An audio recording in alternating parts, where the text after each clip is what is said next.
वो engineering field से हैं, इंजीनियर हैं, कुछ डॉक्टर्स हैं, ज़्यादा लोग ऐसे हैं जो कि टेक्निकल पढ़ाई किए हुए हैं। तो यहाँ पास नुकसान किसको होता है? जो कॉमर्स से जुड़े हुए हैं, जो कि आर्ट्स से जुड़े हुए हैं, इन लोगों को बहुत नुकसान होता है। क्योंकि आप देख सकते हैं कि मेंस का जो सिलेबस है और प्री का जो सिलेबस है सेम है।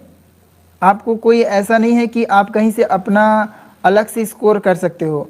जैसा कि मान लीजिए आप आर्ट्स से हैं, आपको अच्छे से राजनीति शास्त्र में अच्छा खासा आपका अनुभव है, पर आपको उसमें से एकदम सिलेक्टेड क्वेश्चन मिलता है, ना कि इतना क्वेश्चन कि आप ऑप्शनल के रूप में लेकर आप उसमें अपना हाईएस्ट स्कोर ला सकें। इससे होता यह है कि साइंस वाले लोग के लिए जो है बहुत ही आसान हो जाता है। देखिए मैथ्स है, रीजनिंग है, इंग्लिश है, क्योंकि इंग्लिश मीडियम ही रहते हैं मैक्सिमम, तो इंग्लिश है।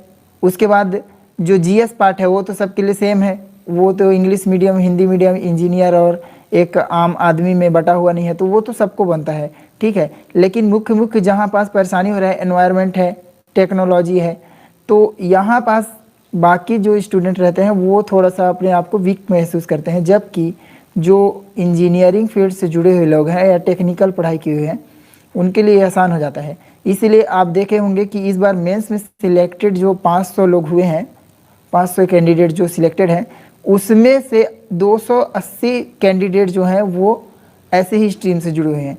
तो यहाँ पास हम लोग का सबसे बड़ा प्रॉब्लम यही है कि मेंस में यदि एक ऑप्शनल सब्जेक्ट के रूप में जोड़ा जाए, जिस तरह यूपीएससी में होता है और स्टेट पीसीएस में आप यूपी पीएससी देखिए, एमपी पीएससी देखिए और उड़ीसा में देख लीजिए, यहाँ आपको ऑप्शनल सब्जेक्ट मिलने लगा है। अब वहाँ स्टार्ट हो गया है कि ऐसे अभी हाल के ही पेपर में आप देख सकते हैं कि वहाँ ऑप्शनल सब्जेक्ट जोड़ा गया है।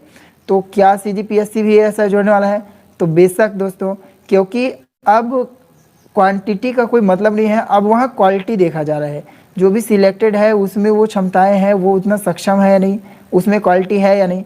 तो इसके लिए अब सीजीपीएससी मेन रूप से अब जोड़ेगा मेंस में मैक्सिमम नंबर के साथ जोड़ेगा। देखिएगा, मतलब लगभग सभी संकायों का उसमें प्रतिनिधित्व मिल जाएगा आपको, सब रिप्रेजेंट करेंगे अपने अपने सब्जेक्ट को। और यहाँ पास आपको क्वालिटी एजुकेशन का जो फ़र्क है वो आपको मिलेगा। तो अभी से आप तैयारी में लग जाइए। यदि आपका कोई एक कोई सब्जेक्ट लीजिए, उसको बहुत अच्छे से तैयारी कर लीजिए, ताकि आने वाले समय में आपको ऐसा कोई दिक्कत ना हो। और जहाँ तक मुझे लगता है कि प्रीलिम्स ही एक ऐसा बाधा है जहाँ से आधे लोग निकल जाते हैं, और इसके लिए ज़रूरी नहीं है कि जो प्रीलिम्स नहीं निकाल पा रहा है वो कुछ नहीं जानता है।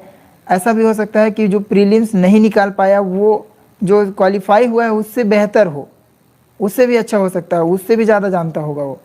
पर कभी कभी लक साथ नहीं देता, कभी कभी आपका तबीयत साथ नहीं देता है, और कभी कभी ऐसा होता है कि आपके जो एनवायरनमेंट होता है उसके चलते आपने वहाँ फोकस नहीं किया हुआ होता है और आप जल्दबाजी में गलत डिसीज़न लेते हैं, जल्दी में आंसर राइटिंग और आंसर जो भी आप लेते हैं ऑप्शनल में भी वो थोड़ा गलत हो जाता है। तो ऑप्शनल सब्जेक्ट की जो बात है उसे आप ध्यान रखिएगा। सीजीपीएससी का बदलाव यही होने वाला है, इसके अलावा तो कुछ भी सिलेबस में चेंजेस नहीं होगा। हो सकता है मेंस में एथिक्स जुड़ सकता है, लेकिन यहाँ पास ऑप्शनल सब्जेक्ट की जो बात है वो आपको एक बार अपने दिमाग में रखिएगा कि किसी एक सब्जेक्ट को आप स्ट्रॉन्ग रखिए, ताकि आने वाले समय में आपको कोई परेशानी ना हो। थैंक यू, मेरे चैनल से जुड़े रहिए।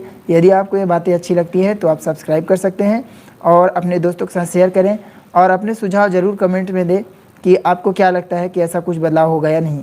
Thank you.